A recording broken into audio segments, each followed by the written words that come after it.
Bonjour à toutes et à tous, bienvenue, on est ensemble pour Turf Labo, prêt à décortiquer ce qui s'annonce comme une course absolument mémorable. Bonjour Evelyne.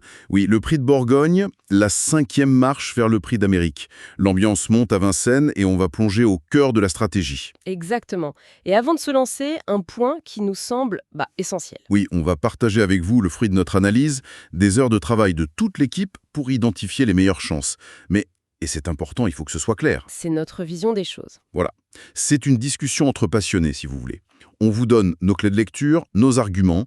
Mais la décision finale, le frisson du choix, ça reste personnel. Tout à fait.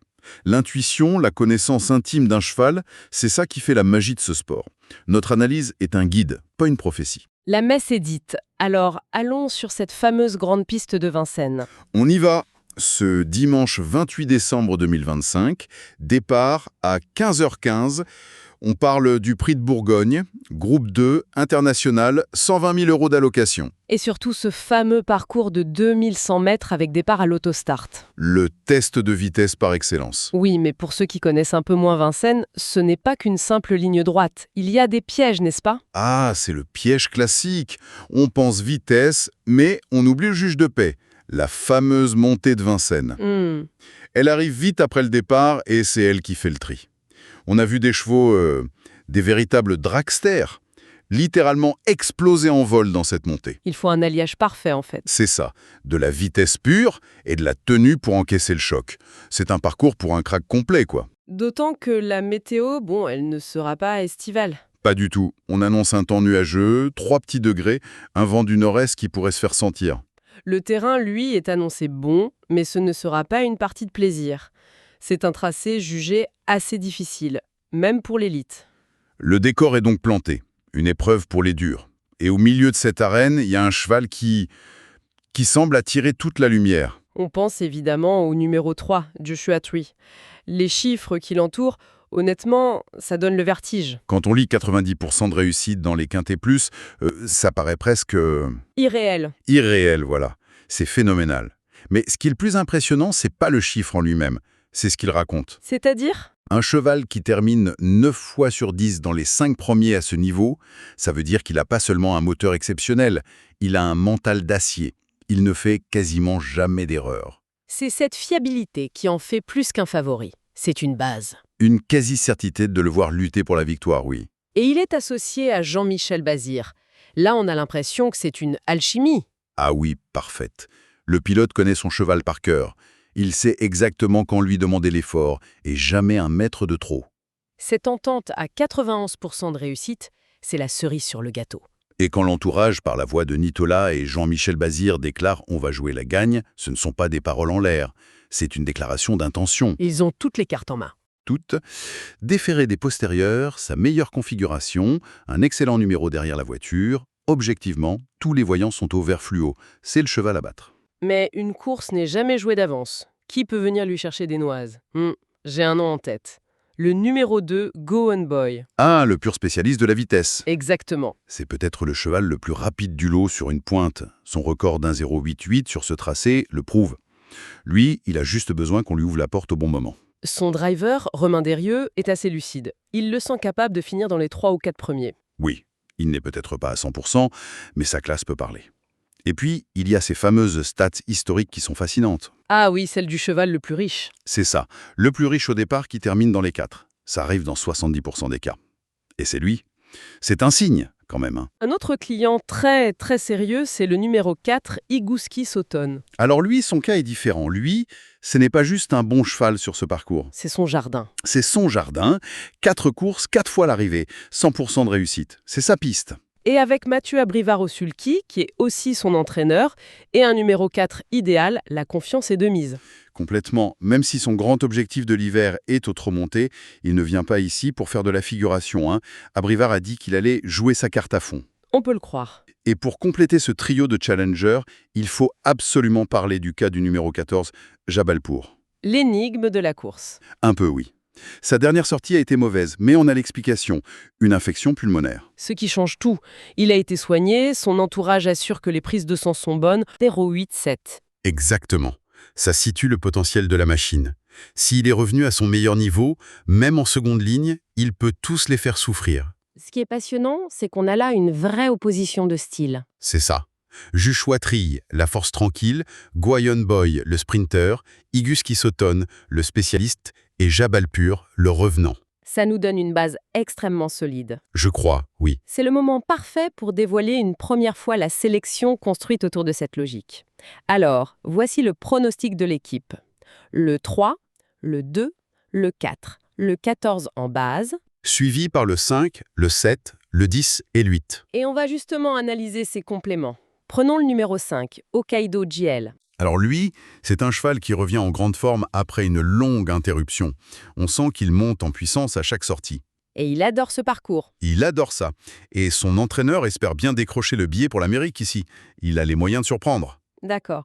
Et le numéro 7, Inma Rosa. Oui. Elle est déjà qualifiée, on pourrait penser qu'elle va courir tranquillement. Eh ben, pas du tout. Son entourage a été très clair. Ce sera sa dernière course avant le grand jour, alors elle va faire une vraie course pour peaufiner sa condition. Donc on peut compter sur elle. Elle est en pleine forme, elle a été excellente dernièrement. Une place est clairement dans ses cordes. Candidature très sérieuse. Passons au numéro 10, Crown Weir. Cas intéressant, son numéro en seconde ligne pourrait être un avantage pour lui, non? C'est le paradoxe. Il est bien meilleur à l'Autostar, mais ce numéro 10 va lui permettre de faire un parcours caché, à l'économie. S'il peut se faufiler. Et que l'ouverture se fait dans la ligne droite, sa pointe de vitesse peut en faire pleurer plus d'un. C'est le trouble fait type.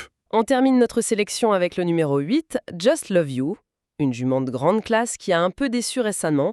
C'est sa dernière chance. Oui, et son driver Alexandre Abrivard a changé son fusil d'épaule à l'entraînement. Il l'a travaillé plus durement et la sent revenue à son meilleur niveau. C'est maintenant ou jamais. C'est ça. Si elle retrouve ses sensations, même avec son numéro à l'extérieur, elle a tout à fait le droit de prendre une place. Voilà une sélection qui me semble très cohérente. Mais pour gagner, il faut aussi savoir qui ne pas jouer.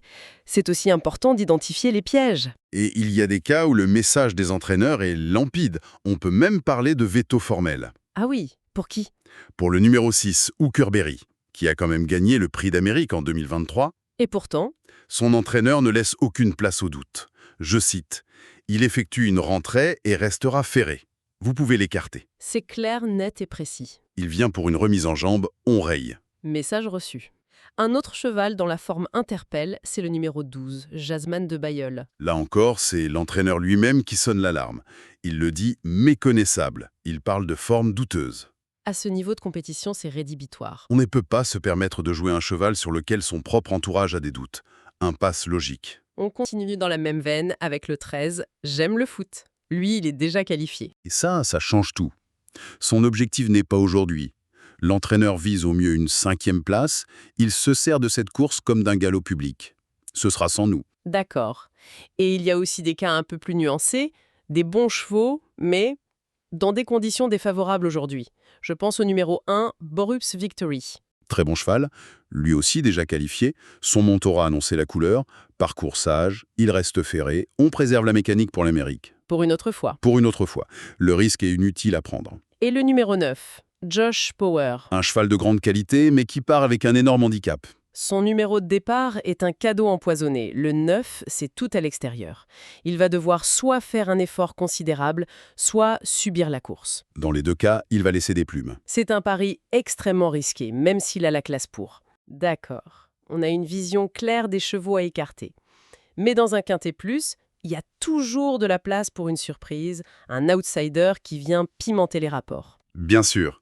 Il y a deux profils qui se détachent pour ça. Je vous écoute. D'abord, le numéro 11, Icebreaker. C'est un test pour lui. Il affronte l'élite. Mais il a un atout majeur. Éric Raffin? Éric Raffin au sulky. Une référence. Il sait sublimer un cheval. S'il arrive à se faire ramener sans effort, il peut venir chercher une 4e ou 5e place à une très belle cote. Et le deuxième outsider? C'est le 16, Iroise de la Noé. On en entend beaucoup de bien. Oui, la révélation, très dure à l'effort. Elle a un moteur impressionnant, c'est certain. Mais elle a deux gros points d'interrogation. Premièrement, ses débuts sur cette distance courte de 2100 mètres. Et surtout, son numéro 16. Une catastrophe. Tout à l'extérieur, en seconde ligne. Il lui faudra un scénario de course incroyable pour que sa tenue puisse parler. C'est un outsider très valable, mais il lui faudra un parcours de rêve. Parfait. Je pense qu'on a fait un tour d'horizon très complet. Pour résumer, un favori solide, le 3 Joshua Tree, qui coche toutes les cases. Derrière lui, une opposition de style avec Gowon Boy, Iguski Soton et le revenant Jabalpur, La tactique de course sera déterminante. avec des écarts à l'arrivée qui seront souvent infimes. Un bon dos, une ouverture au bon moment, c'est ça qui fera la différence. On rappelle donc une dernière fois de manière claire et posée le pronostic de l'équipe. Le 3, 2, 4, 14, 5, 7, 10, 8. Mais attention, on a une dernière information, et elle est cruciale. C'est notre plan B. Ah, Le cheval a glissé dans ses jeux en cas de défaillance. c'est ça. Notre cheval en cas de non partant ou de défaillance, c'est le numéro 15, Django Vici. Intéressant, pourquoi lui en particulier? Django Vici, c'est un pur finisseur. Il a une pointe de vitesse finale redoutable. Son gros problème, c'est sa position au départ, Juste derrière Hawkerberry, le numéro 6. qui, on l'a dit, ne va pas faire la course de sa vie. Il risque d'être englué. Mais si, par miracle, il trouve le passage, il est capable de finir plus vite que beaucoup d'autres. C'est le remplaçant idéal. Excellent point. Voilà, je crois que tout est dit. On a beau tourner les chiffres dans tous les sens. La seule vérité, c'est celle de la piste. Et elle nous réserve toujours des surprises. C'est ça qui fait la beauté des courses. Et c'est pour ça qu'on est là, passionné chaque semaine. Exactement. Avant de vous quitter, si cette analyse vous a plu, si vous avez passé un bon moment avec nous, la meilleure façon de nous soutenir est très simple. Abonnez-vous, ça vous assure de ne manquer aucune de nos prochaines analyses. Et un petit clic sur le bouton « J'aime », ça nous montre que notre travail vous est utile, ça nous motive énormément. Et surtout, parlez-en autour de vous. Invitez vos amis, votre famille, tous les passionnés que vous connaissez à nous rejoindre. Plus la communauté est grande, plus on pourra vous proposer des analyses de qualité. Merci infiniment de votre écoute, de votre fidélité. Et bonne chance pour vos jeux.